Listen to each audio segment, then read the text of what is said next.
నేత జగన్ పై AP CM Chandrababu Naidu fire అయ్యారు. కేసుల మాఫీ కోసం ప్రధాని వద్దకు వెళ్లిన జగన్ ఏ ముఖం పెట్టుకుని మాట్లాడుతున్నారని ప్రశ్నించారు. ప్రత్యేక హోదా కోసం రాజీనామాలు చేస్తామన్న జగన్ దానిపై ఎందుకు మాట్లాడడం లేదన్నారు.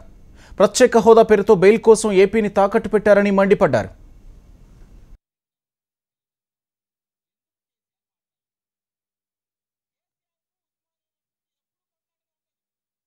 విభజన హేతుబద్ధత లేదు. దానికి కారణం కాంగ్రెస్ పార్టీ. అదే సమయంలో మీరు చూస్తే ఎవరైతే అంతవరకు విభజన చేసిన విధానాన్ని వ్యతిరేకించినటువంటి వైఎస్ఆర్ కాంగ్రెస్ నాయకులు బెయిల్ కోసం లాలూచీపడ్డారు.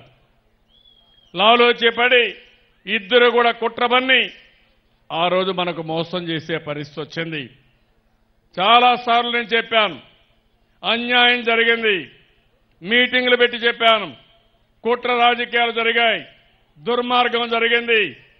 అటు తెలంగాణ ఇటు ఆంధ్రప్రదేశ్లో కాంగ్రెస్ పార్టీ లాలూచి రాజకీయాలు చేశారు.